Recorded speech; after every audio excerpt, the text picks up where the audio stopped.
Agora, novidades no caso da mulher que levou um idoso morto para uma agência bancária. Nós já mostramos essa imagem para você, que é destaque inclusive na imprensa internacional, mas se você talvez não viu, veja só, é um senhor que aparece em cima de uma cadeira de rodas, enquanto a acusada tenta pedir um empréstimo no nome dele. Tio, assina aqui, senão não tem como eu te ajudar. Só que de sobrinha não tinha nada.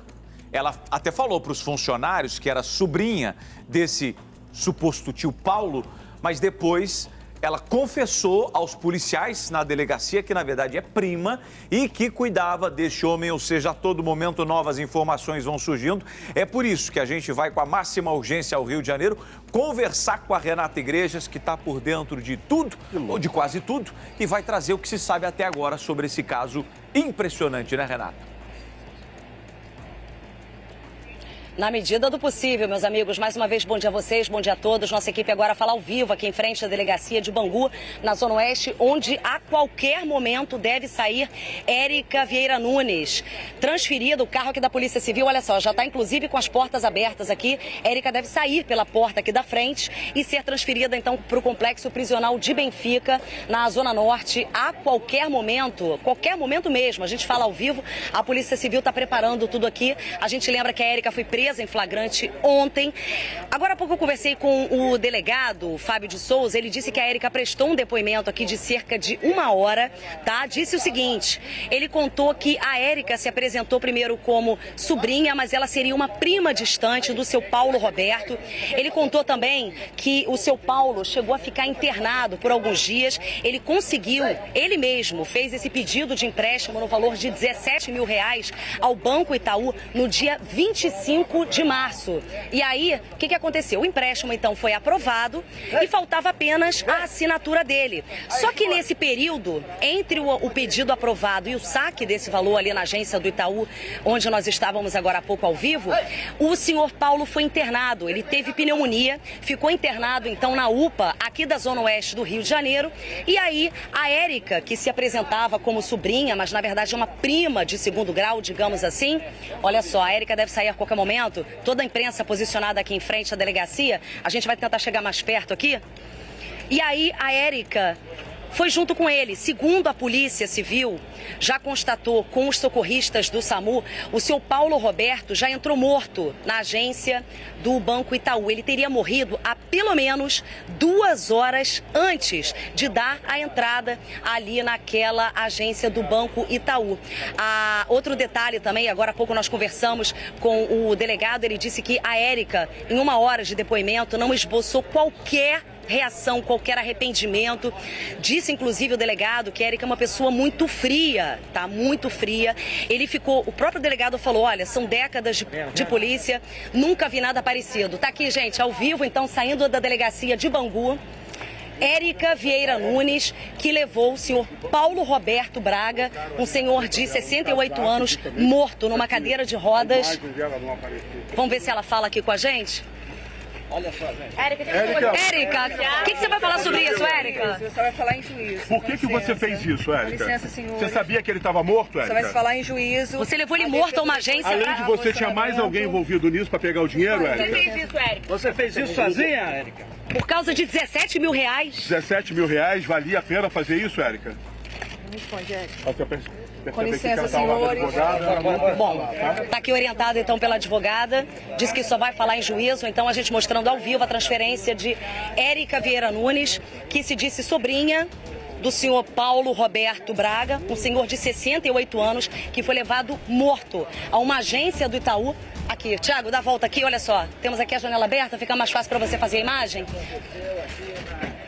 Está sendo transferida, então, para o complexo prisional de Benfica, na Zona Norte. Deve passar por uma audiência de custódia amanhã, quinta-feira, tá?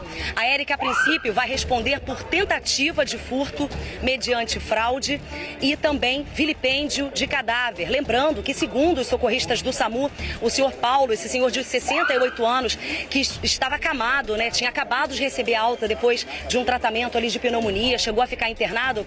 Ele foi para casa e aí ele foi levado ao banco pela Érica, que na verdade é uma prima distante, morto há pelo menos 2 horas para que ela sacasse, então conseguisse fazer o saque desse empréstimo que tinha sido aprovado no valor de R$17 mil. Um caso, claro, que tem repercussão nacional e mundial. Agora há pouco a gente mostrou jornais aí do exterior mostrando esse caso macabro aqui do Rio de Janeiro para tentar então sacar um valor pífio de R$17 mil. Levar uma pessoa morta numa cadeira de rodas para tentar sacar esse valor. Vamos tentar ouvir agora? Vamos ouvir agora o delegado que falou com a gente há pouco, o delegado Fábio de Souza. Vamos ouvir. Ela é, de fato, prima dele, né? Ela se diz sobrinha porque fala que a avó da mãe dela registrou a mãe como filha. Então, ela seria de fato sobrinha, mas nos documentos mostram que ela é prima. E tudo indica que ela realmente era cuidadora dele, responsável, até porque nós fizemos várias pesquisas, não conseguimos encontrar nenhum parente dele que fosse próximo do local onde ele reside. Foi encontrado livores cadavéricos no corpo dele. Isso, livores cadavéricos, é coisa que você só encontra após algumas horas de morto. Então isso indica que a morte não foi naquele momento. O livor cadavérico ele precisa de algumas horas para poder acumular sangue numa determinada parte do corpo. E foi o que aconteceu, foi isso que foi verificado. Então essa alegação de que ele chegou vivo não procede em razão disso. Porque esses livores indicam que ele já chegou lá morto. Há quanto tempo ele já estava morto? Não dá para precisar, mas para formar um livor cadavérico é necessário pelo menos 2 horas após o óbito. Então, ele tinha no mínimo 2 horas de morto. Renata Igrejas, volta para complementar. Cara, que saída essa aí, sob muita expectativa. E eu percebi, além da presença da imprensa, muitos curiosos aí também, até porque essa imagem movimentou o país inteiro, né, Renata? Exatamente, meu amigo. Olha, aqui em frente à delegacia de Bangu, eu vou pedir para o Thiago mostrar pra gente, olha só, tem gente na janela, o comércio que está abrindo agora, também todo mundo aqui na calçada, tentando acompanhar, não se fala em outro assunto, tá? Eu vou encerrar minha participação só complementando aqui algumas informações que foram passadas pelo delegado agora há pouco. O corpo, então, do seu Paulo Roberto está no Instituto Médico Legal de Campo Grande, aqui na zona oeste do Rio, deve passar por uma necropsia para saber a causa da morte. Alguns detalhes dessa investigação também muito interessantes são o seguinte: os funcionários do Banco Itaú devem prestar depoimento aqui na delegacia e um motorista de aplicativo que fez o transporte da Érica e do seu Paulo da casa dele na Vila Aliança, comunidade aqui de Bangu, até a agência também está sendo investigada, tá? Esse motorista deve ser identificado e chamado para prestar depoimento aqui na delegacia em instantes. Qualquer novidade sobre esse caso macabro, eu volto a chamar vocês. Não, para tudo. Peraí, Renata.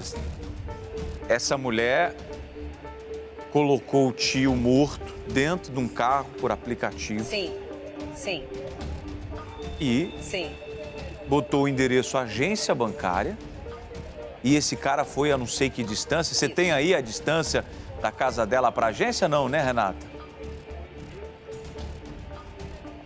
No máximo 2 quilômetros, que a gente está falando de uma comunidade que fica bem aqui perto, Vila Aliança, em Bangu, até a agência bancária que fica no centro de Bangu, tá? No calçadão, uma área ali bastante movimentada, muitas agências bancárias, conhecida como calçadão de Bangu. Seria no máximo 2 quilômetros. Então, o que a gente sabe até agora, que o delegado passou esse detalhe, é que o seu Paulo Roberto era um homem sozinho. A princípio não tem filhos, não tinha contato com as pessoas, não morava com ninguém. Ele morava, inclusive, em um terreno, seria no quintal de uma casa, tá? Não tinha familiares, vivia sozinho, não tinha contato com a família. E a Érica, então, segundo testemunhas e segundo o depoimento dela, seria cuidadora do seu Paulo. E aí ela cuidava dele, sabia desse empréstimo que tinha sido aprovado no dia 25 de março, e aí durante esse período, então, aprovação, ele foi internado. Quando ele recebeu alta da UPA e voltou para casa dele, aí então ela pediu esse carro de aplicativo para tentar sacar esse valor de R$17 mil.